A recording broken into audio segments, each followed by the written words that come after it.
Route 66, for a motorcyclist, it's a dream. You kind of crest a hill and you just see this phenomenal landscape out in front of you and you go, oh my God. I thought I had friends before, but I have wonderful friends now.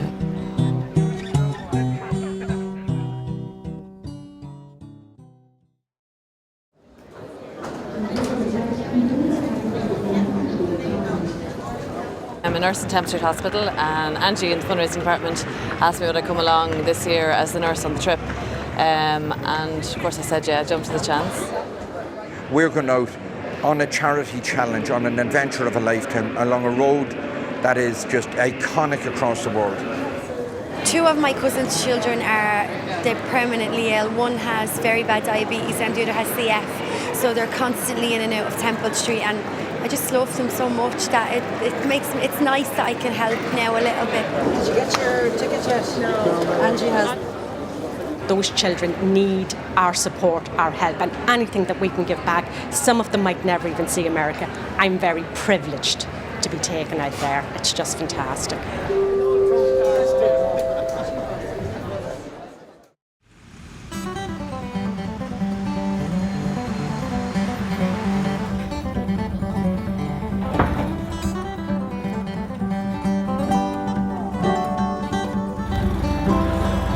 The Route 66 challenge. It's a motorcycle challenge.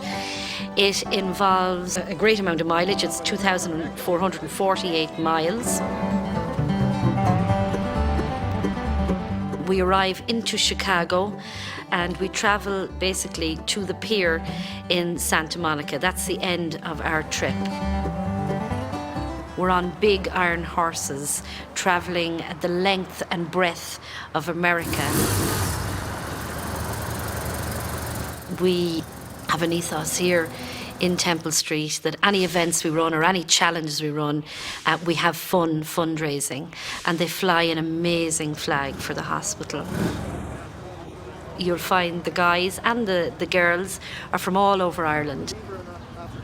Well, I think we'll get out there and get into it. It'll be all right. It's just the getting started, you know.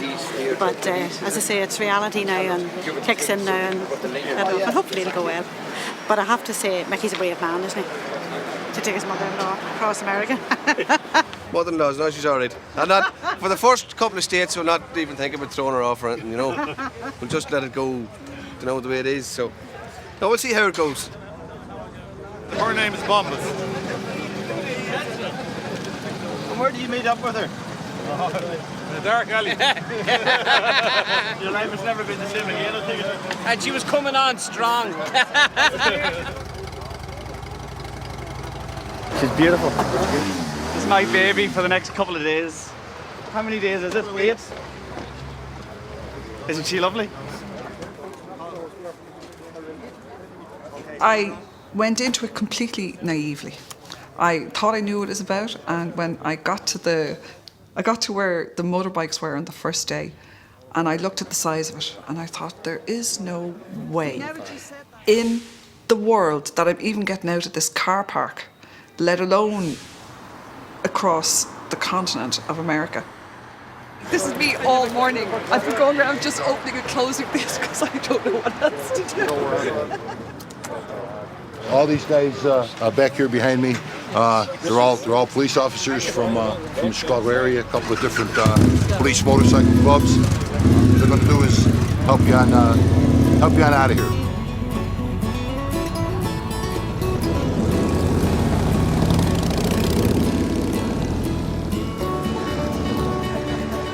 I asked for the Harley Ultra Glide. I heard great stories. The only thing, this sounds terrible, the only thing why I wanted the bike was, first of all, the comfort, number one, but I had a radio, that's how sad I am, a radio and a CD player, number two, because I love music, and I love having music around me kind of thing.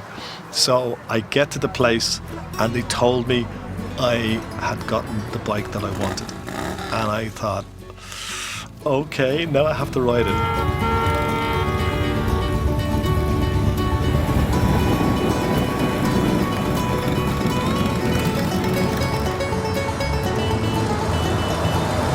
it is actually something I've always wanted to do, but I would never do it on my own because it's just too big a journey to make by yourself. And I did want to do it on a motorbike, and I did want to do it on a Harley. I have to say, the more I kind of got into it, certainly into the fundraising and knowing where the money was going and how it was being spent, I thought that's just the way to do it. The idea of riding a bike from Chicago to Los Angeles fascinated me. Now, I'd been to America, my wife's American, and I'd been there many times. And when I'd be driving along in the car on the freeway or the highway, and you see these bikers go by you, and you think, yeah, this is the way to do this. But I kept being drawn back to the fact that this was being done for children in Temple Street Hospital. And while I was in hospital, I could understand what was happening to me, and I could understand the process and the timescales and things like that, and everything. Like I was able to get my own head around what was happening, and I could see light at the end of the tunnel. And I kept thinking, what it would be like to be a child and be sick.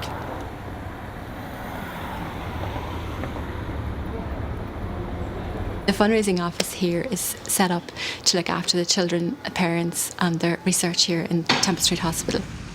I suppose our role is to make the lives of our little patients more comfortable whenever they come through our doors. So it could be absolutely anything from buying vital life-saving equipment like ventilators or incubators to throwing a Christmas party or an Easter party for the kids, because it's a very hard time to be away from families, and it's just try and make their day pass a little bit easier as they're here in their beds. This is the hemodialysis ward. It was developed in 2001. We now have 9 patients on hemodialysis 10 years later. These kids come here 3 to 5 times a week. It makes a huge difference to their lives. It allows them to live a normal life at home, go to school, but fit in the hemodialysis in between that. And without, these machines, they can't have that service. I would be of the firm belief that you can't stop caring for children, and you have to give children the best possible chance.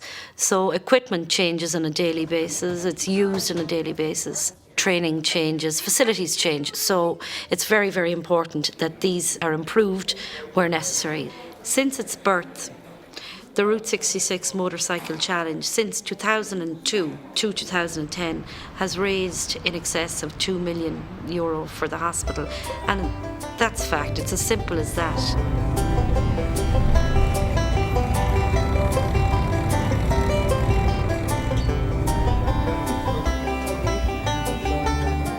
What I say to the team that come on board is, it's a fundraising challenge. So part of your challenge is to go out and fly a wonderful flag for Temple Street, to raise funds for the hospital.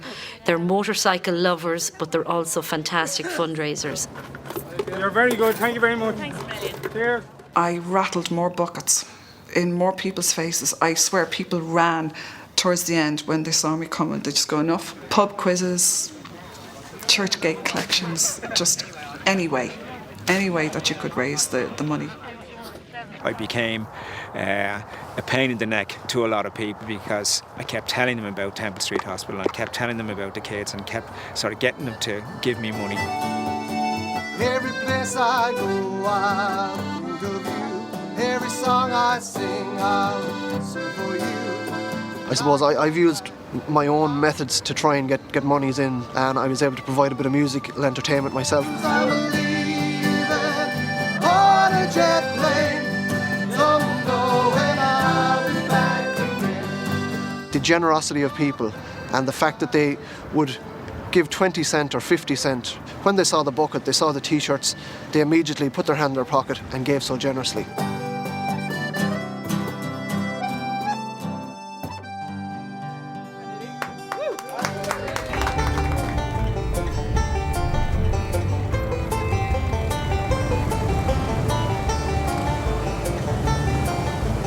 I know Diane about 30 years, right? She's a dance teacher kind of thing. We'd swap stories about, our brushes with the Grim Reaper or whatever along the way, or the 16-wheeler that got away or whatever, like. Every part of that road was a challenge. And then you would get sections of the road which were really easy to drive, and you just sit back and enjoy that. Then you have to deal with the interstate, which is a whole other, I mean, the M50 here. You could have a no shit moment. That was a little kind of wobbly kind of thing. Oh, I didn't see that there. Oh, there's someone on the road there, you know. You had an oh fuck moment. And then you had the sweet mother of divine Jesus, I'm going to die moment, right? So you try to avoid those.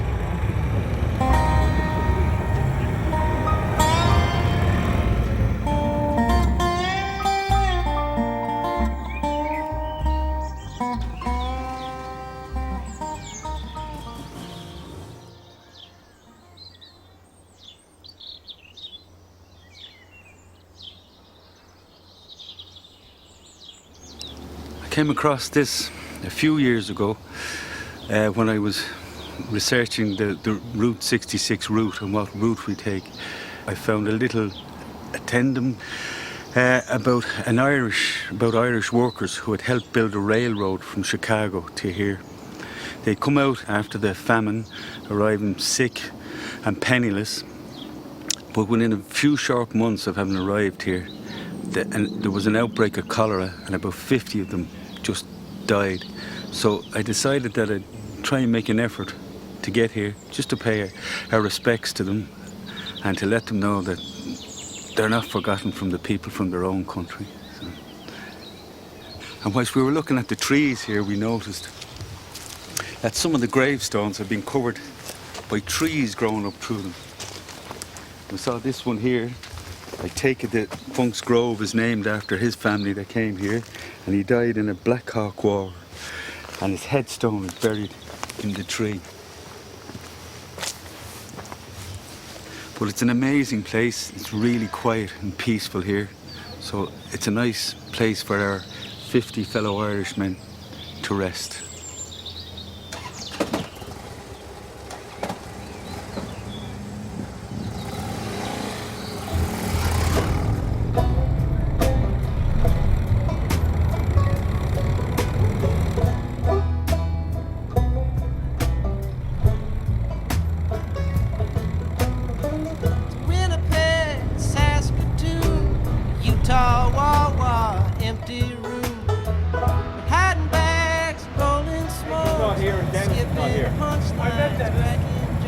Starting off this morning, I did find it tough getting out of Chicago. Strange place, strange bike, strange roads. Once you got out of the city and out onto the actual Route 66 itself, it just becomes a magical experience.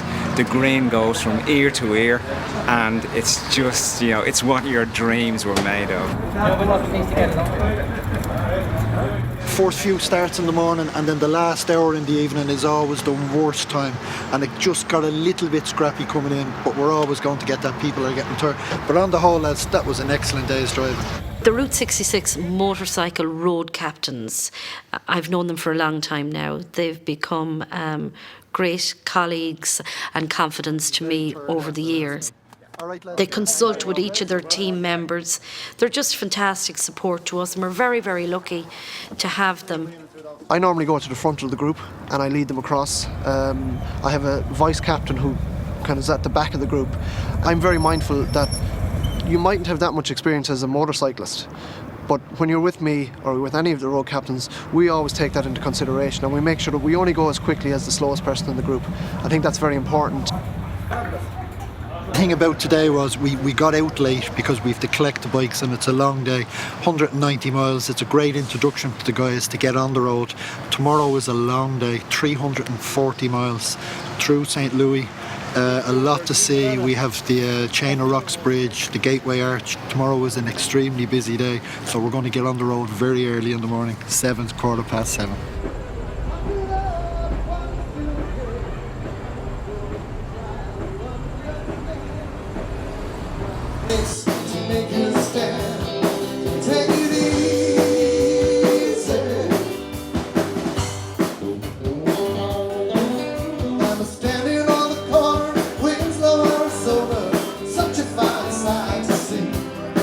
It's a girl, my lord, if I'm ready for. So now take me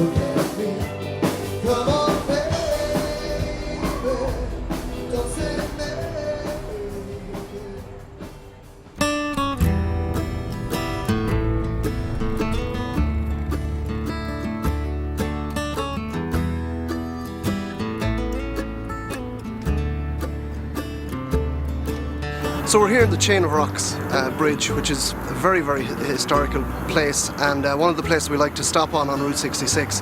And it is, I suppose it was the only link between Illinois and Missouri. I think the whole idea of when you talk about Route 66 and we talk about the only connection between east and west over the years, when you think of the amount of people that have passed through this actually spot that we're standing on here over the last 100 years or so. You know, it was decommissioned, I think, in 1965. And I think that's why, you know, when you think of all the people that moved through this exact spot, personally, that's why I think it's important to come here and to have a look at it and see what it was.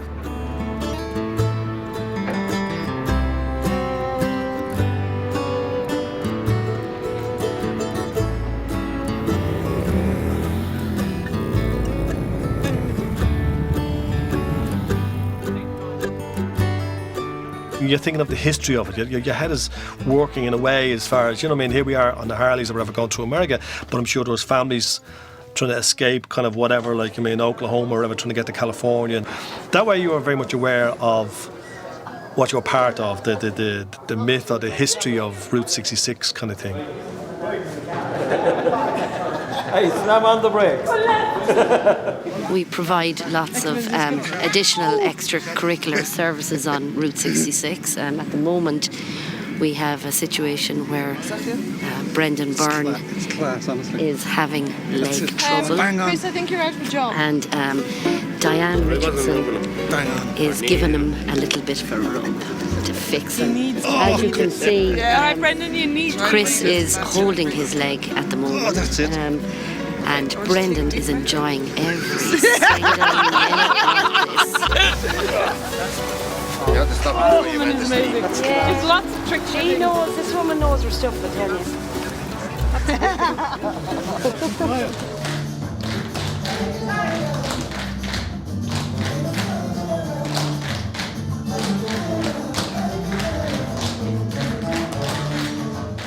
What has made a difference, actually, for me, is meeting Anthony, is to put a face on the reason behind what you're doing, and to meet his mother as well. I mean, you know, she's getting through this in absolutely extraordinary circumstances.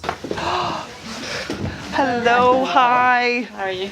You as mum? Yeah. Hi, Janet, Hi. is it? Yeah. Yeah. Hello. This is Anthony. Hello. How, man, you have a lot of toys. Oh, yes. And what's her name? Is her name Pippa?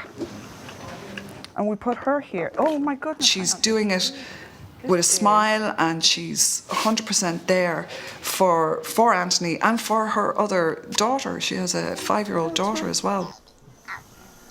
But Anthony, like with the trachea, we had a big problem with the trachea there a while ago.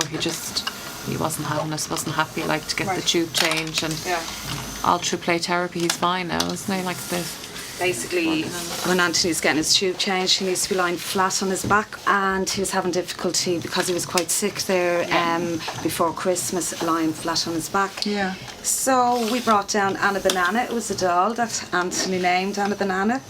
Through working, putting a trachea on Anna Banana, and Anthony, I see, yes. Anthony used to change the trachea. So for 2 weeks, every day he changed the toys, and then once a week he changed the trachea for Anna Banana. She started moving, didn't she, Anthony? She wouldn't stay still. So People like that, it all kind of, you go, oh, for God's sake, Diane, cop on. Your troubles and stuff are just tiny compared to that. Yes, thank you so much. I hope I'm getting a hug. And that was just one. That's one child in that hospital. You walk down that corridor, and in every room on every side, the same drama is being played out, where you have sick children and you have parents dealing with that and families dealing with that. Like a sinner before the gates of heaven come, I'm rolling on back to you. Everybody just knows him as Cozzy. Cozzy's one of the nicest, most genuine guys I have ever come across. But when it comes to negotiating in America, he's an absolute disaster. He's a basket case. I mean, for example, Springfield, Illinois to Springfield, Missouri. On average, 320 miles. We clocked in 388 miles. That's 68 miles of America that nobody else gets to see. Yeah, but sure, that's what it's all about, isn't it? We're going to see America. You get bored staying on the one road all the time.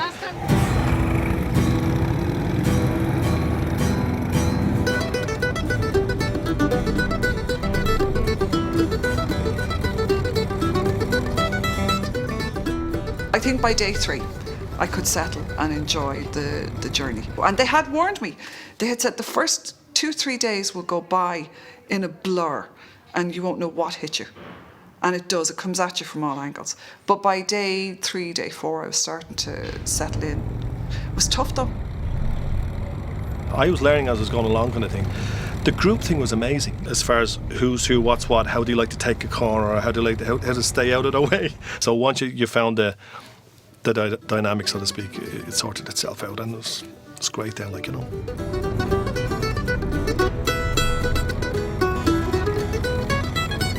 We got used to riding with each other so close, to each other, that like we started to trust each other, and that trust is a big thing. Like if you're, for a motorcyclist.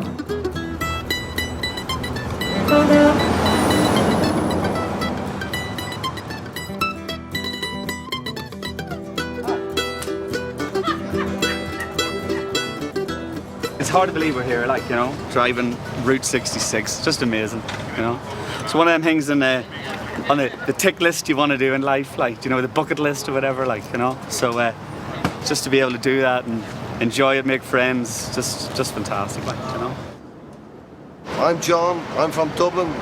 Met this guy down here in the big Texan steakhouse many years ago, 2002. He was a sweaty biker, came in from Route 66. He introduced himself to me, and he calls himself Jake. I'm the fat man. Come on, have a walk in here. When the road seems rough and rocky, I am married. I'm from Ireland. I'm very happy. I'd like to say hello to my wife and kids for letting me go on 66. slowly sinking, your friendship carries me. And yesterday, the side roads we'd used were really dusty. It had this red dust in Oklahoma. So I could feel my eye getting sorer and sorer yesterday, and I thought it was just the sun, because the sun sits very low in the sky when you're coming in the evening. And it was just straight into it, and I was starting to feel itchy. I just thought I'd rest it overnight and put a bit of stuff in and see how it was. It just feels like somebody has put a bit of glass into it. So that means I'm off the bike for the day. It goes in the back of a trailer, and I have to find myself a medical centre and see how it is.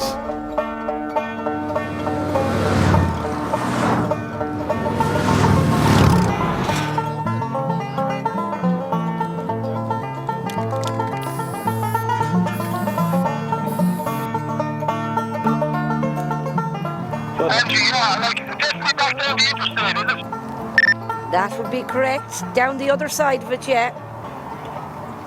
And you'll see 1, 2, 3, 4, 5, 6, 7, 8, 9, 10 Cadillacs and a couple of Irish 66ers. And he's coming back down the interstate. If he concentrated on his directions rather than his dancing, we'd be laughing.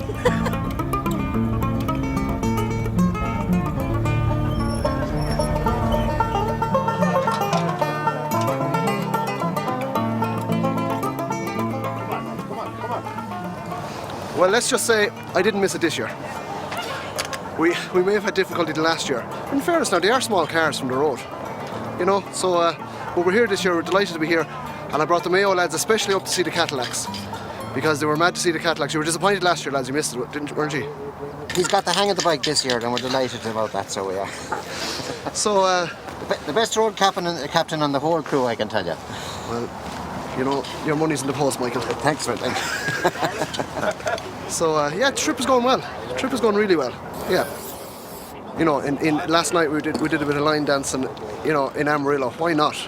You know what I mean? That's what we were there for. You know, it was refreshing actually to see the young people doing their two-step around the floor, and it was very different to a disco back home. Very different.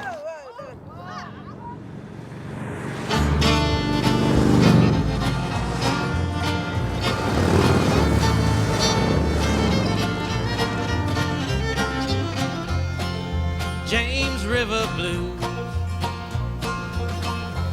I just heard the awful news. I could steer around the rocks, but they're busting down the dock. Rose Ellen, my little granddaughter, who was the motivation for coming here in the first place, and she was 1 last week. And I just got a wee text yesterday to say that she just made a stone weight. Now, she was only 1 pound when she was born last year. So that was really my motivation to come here to do this. I do think of family and a home and missing all that. I'm so delighted that I've had the opportunity, because there's not too many people of my age really would have the opportunity to come out here and do this wonderful thing. It's just, I don't think you could ever explain to people just how fantastic this whole experience is. It's everything and more than I thought it was going to be, to tell you the truth. And mind you, it's a big challenge and it's tough. Instead of having a visitor's book, they've got a It visitor's truck. ran out of petrol here. That's why it's left here. Back on the bike again today. Well, I went to a hospital in Amarillo yesterday, and they said I had just put a scratch in the cornea. It was a bit of grit, and when your eyes dry out, so I must have rubbed it and I tore it a little. So I spent the day in the van and it's feeling much better. This is the hottest trip we've had since '02, so a lot of people are really feeling the effects of the heat. So the hydration is a big thing with a lot of people. Of course, the gear that we wear, that we brought over, even though we thought it was going to be cool enough, it really isn't for the heat they have here. And it's just our bodies are letting us down this time.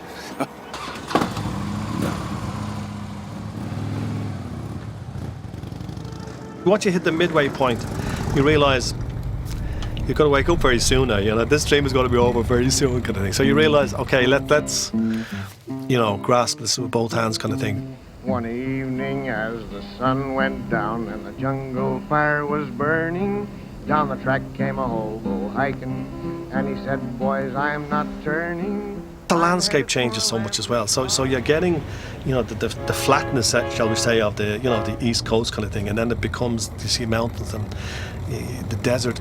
There's something about it. I felt really, it was the cowboy in me coming out or something. I don't know what it was. Where the handouts grow on bushes and you sleep out every night, where the boxcars all are empty and the sun shines every day on the birds and the bees and the cigarette trees, the lemonade springs where the bluebird sings in the Big Rock Candy Mountain. Pyjamas, wearing pink pyjamas. You're going to turn into a real sweaty bed. She'd be wearing any pyjamas on my street. They'll get the day 20 blue. Yeah. They wear. Frappuccino man is ready to go. Go on, press his belly.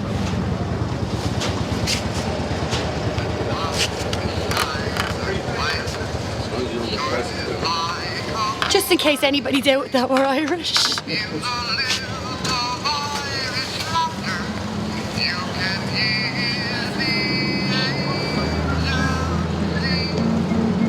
Give me back me Lucky Charms.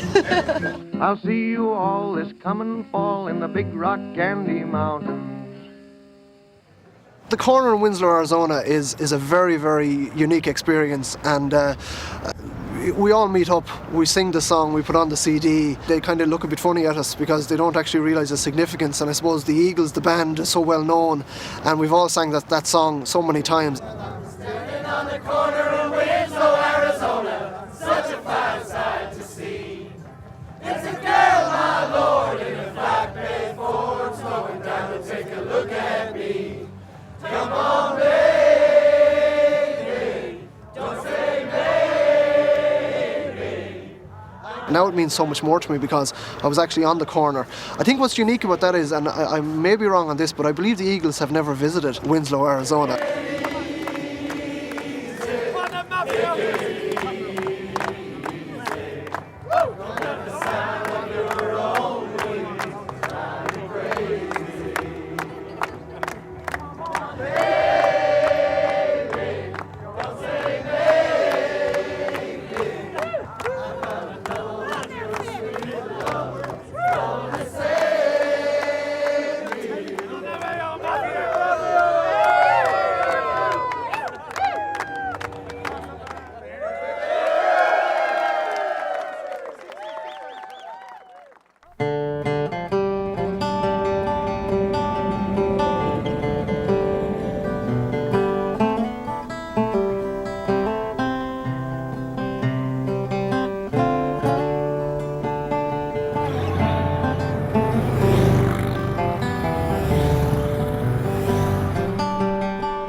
We left Sedona very early in the morning at the crack of dawn to see the sun coming up, and then we headed across some absolutely amazing countryside. Then the weather started to turn and we could see this thundercloud sort of coming up behind us, and it was like we were outrunning it. We were getting these drops of rain on the windscreens and we were just ahead of it all the time. As we came to Seligman, which is one of the famous towns on the Route 66, just as we arrived there was an almighty crack of thunder and the heavens opened.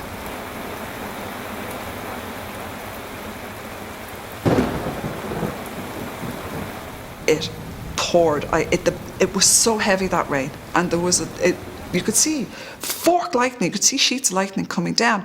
And then you get through that, you pull into Seligman, you get off the bikes, you get out of the rain. We're there for about an hour. Hailstones.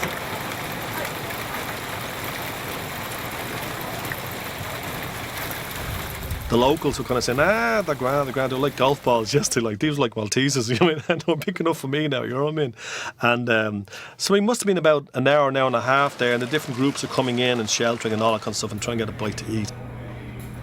Eventually one of the groups headed out, and when they headed out they got to a certain distance and they realised that the hailstones had compacted and they had to turn back. It was like solid ice kind of thing, you know what I mean? So they said, no, stay where you are for the time being kind of thing.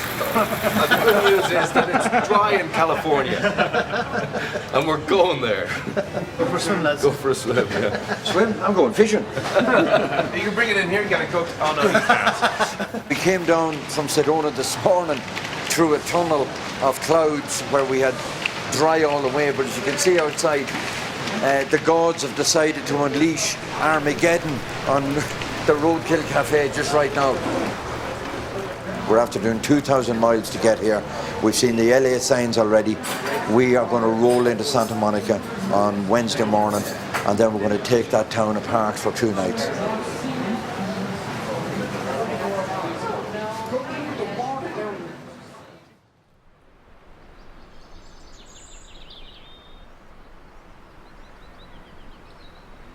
We were about an hour out on the way to Sedona, Arizona, which is a wonderful spiritual place that everybody should visit in their lifetime. My phone started to buzz when I just seen a call from home and stuff like that. You know, there was about 5 missed calls at that stage, and unfortunately I'd called home and got the word that my youngest brother, Peter, had passed away. I'm the eldest of 8. He was the youngest of 8. He was 25, and I remember. Sorry now. I remember looking out at the early morning, the sun coming up, and just feeling a little sense of peace, and just say, well, listen, if he's gone, he's gone. There's nothing I can do about it, because I think about the the group that had gone on ahead, and just you're kind of fighting with your, what to do and what not to do. So I had to control myself and control the area. You can't break down. You can't go. You're in charge of a big, massive group.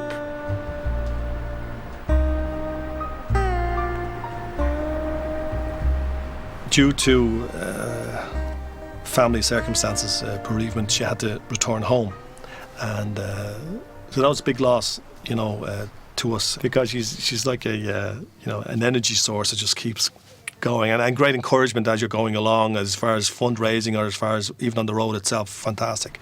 So the day before we got to Seagreaves Pass, I had heard about this place, so I said, yeah, we're going to Seagreaves Pass tomorrow. So that's great. Angie approached me and said, I have a favour, for you to do for me, kind of thing, It was like a little speech from Angie about why she had to go home and all that kind of stuff, and how she felt about the whole thing and about the group and all that stuff. So it was quite beautiful.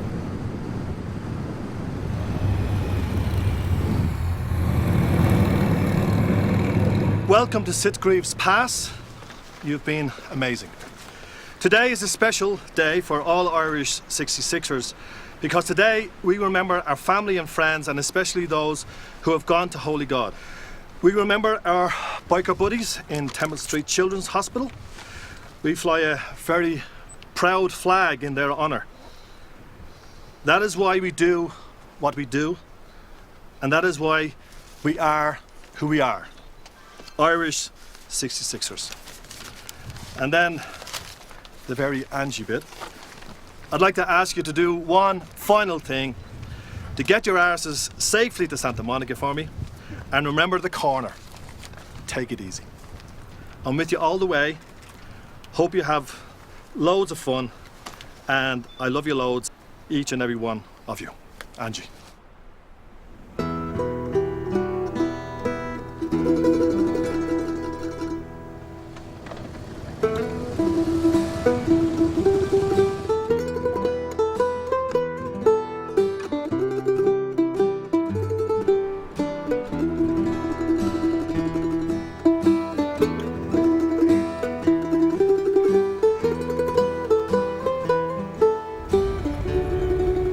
What we travel on is mostly the historic Route 66 as much as we can. Some towns will only have maybe a big grain silo and a petrol pump, and we'll go through and have a look, and because that's where the road went. This used to be an old mining town, and it was abandoned, and then it was re-inhabited again as a tourist attraction. And the donkeys that you see roaming up and down the streets used to work in the mines, and they're just let run wild now. So it's a fabulous place, absolutely fabulous place.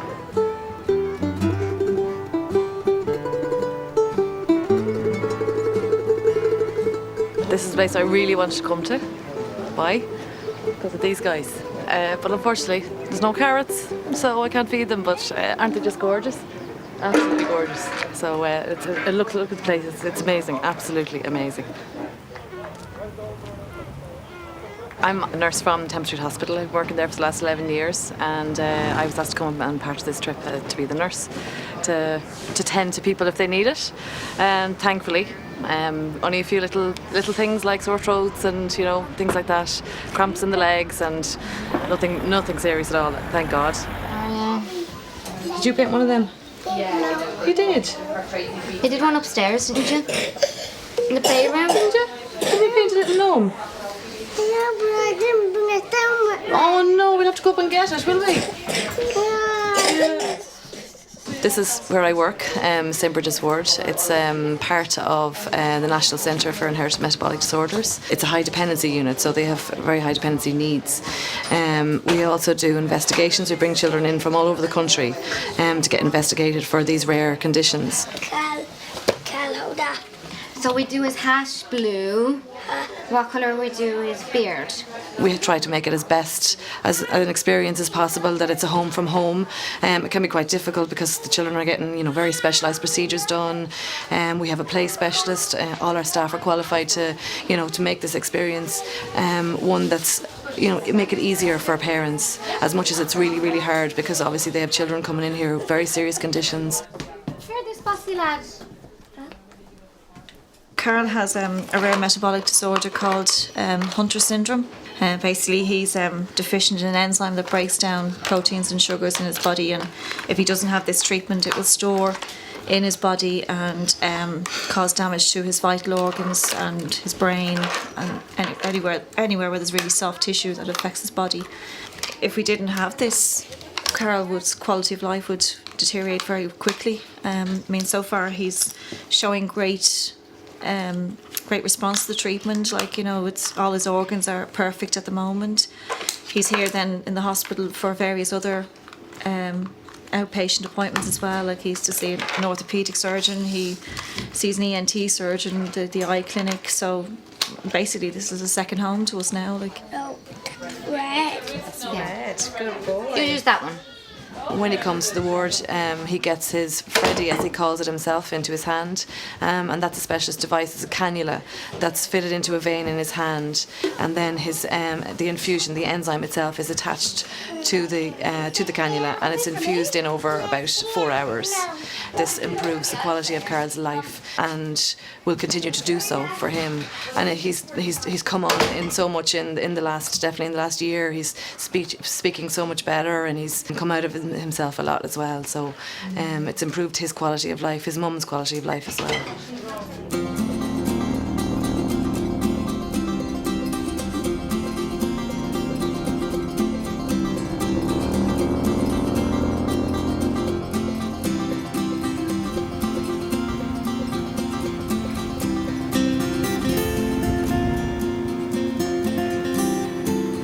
I have a roadside portrait series that I'm doing on Route 66 in the East Mojave Desert, inviting people that travel on Route 66, the people that live on Route 66, and those that work on Route 66 to stop and have their portrait taken.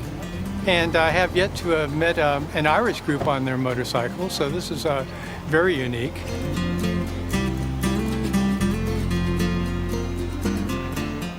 This whole town of Amboy was for sale on eBay only 3 years ago. It's got a lot of issues. There's no water. There's they have a well that they're drilling right now. So there's a lot of different ways to look at Route 66. The romantic, the real. We kind of divide it in the middle. Choose a little bit of the romance, choose a little bit of the real. Start with you, Eddie. No, hold on a second, we'll see what the story is. My reason for being here is my son had an accident a number of years ago. He got exceptionally well treated in Temple Street, and while I was sitting there at the bedside, I said, I'd like to give something back. So this is a perfect way for me personally to give something back.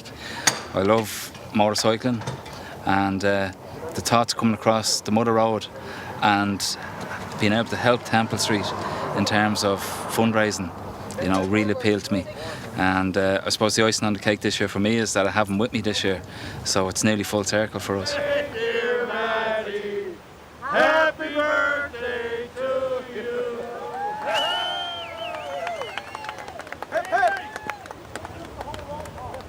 I put another notch in the tree today, so hopefully be around for 2012 again and do the very same thing all over again.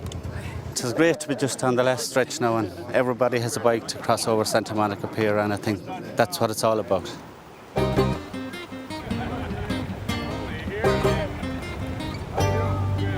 It's a very poignant time for the 66ers.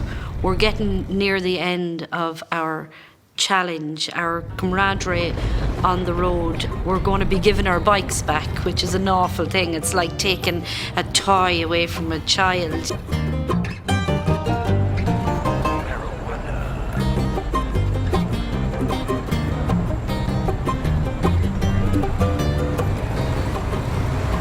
We're all a little bit melancholy, but we're all extremely happy too. It's a funny kind of a feeling. So you always tailed the group. So effectively then you were the sweeper, so you're quite an important part of the whole group. No, I wasn't. I was the one at the back because I just couldn't keep up. I am so delighted I got this far, and I feel so tired. It's been a complete roller coaster. of highs and lows, and oh my God, I can't believe I'm doing this, and oh sweet Lord, I think I'm going to die. But no, it's been fantastic. That was one of the most incredible experiences of my life. I mean, Route 66 it's the dream of every motorcyclist. It's been sung and talked about from people like Chuck Berry to U2, even Frank Sinatra, Bing Crosby. Everybody has sung about it. For a motorcyclist, it's a dream. Now, when I signed up to it, I didn't realise how difficult it was actually going to be to do like 9 states in 8 days. It really, really is a challenge. The kids came out to see it. It was a school kind of thing, and they were still in school, so it must have been like a holiday for them to come out and see all these mad Irishmen on motorbikes kind of thing in their school kind of thing. What's this one for? That one there is a rally in Ireland called the Freewheelers Rally. You know when you go to a motorbike rally and you meet people? That's when you get this one. That one there, I don't know where that one's from. I got this from your guys. What's and this one? The Garda. That's the Garda, that's our police force. Obviously tell all your crew, as I've mentioned to most of you, the slippy surface. All you basically do, if you can, is just stagger and people drop back. Let's just give a little bit of room. Front wheel to back. Front wheel to back, that's the stagger. That's right? basically it. Okay. Like we, you know, the whole ending of this is to make this thing now nice and smooth. Okay, Santa Monica Pier, here we come.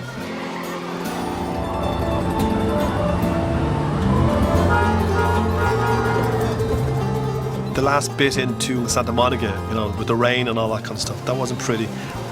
Again, you had that sense of achievement, but you also had a sense of that you could go arse over tip on the slippery kind of wooden slats just when you thought it was safe kind of thing. We all arrive as part of a very big organised parade. Everybody is on a high, everybody has that sort of sense of achievement.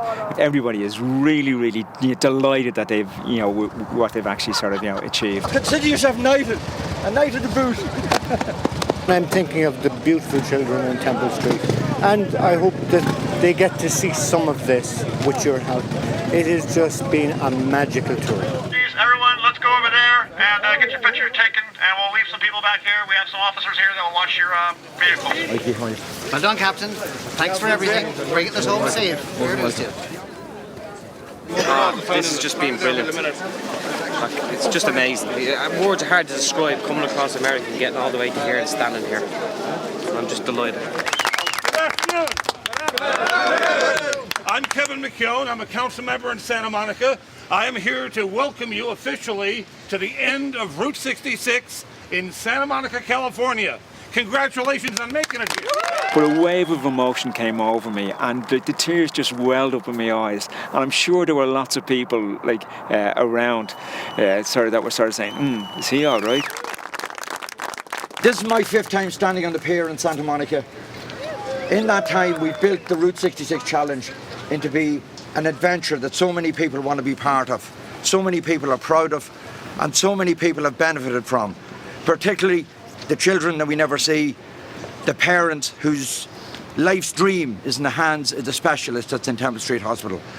To each and every one of you, I think on behalf of anybody who's a sick child, a round of applause.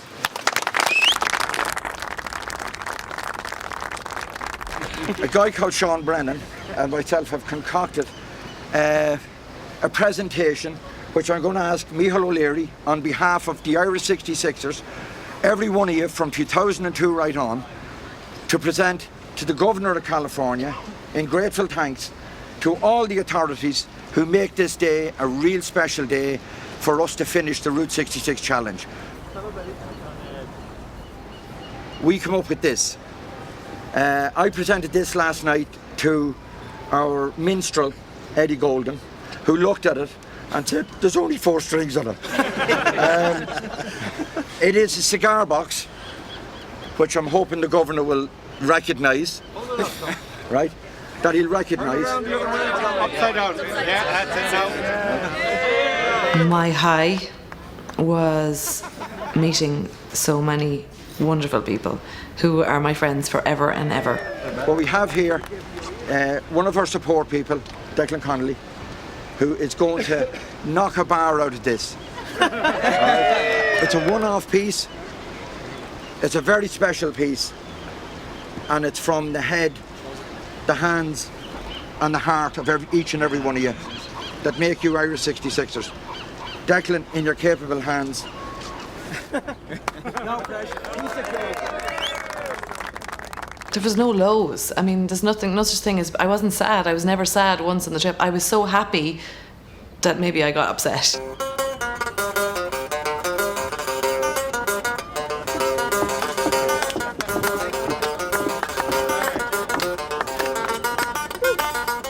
To do the trip again, absolutely. No hesitation. I'd go right now. Saddle me up, lads, I'm gone. And it's such an iconic road. I mean, Route 66 on a Harley, hello.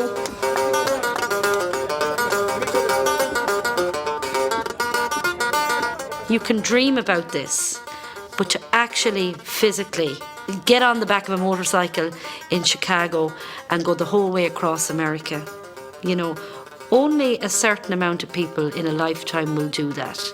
But just thanks to my Irish 66ers and anybody that goes the extra mile, it's very important.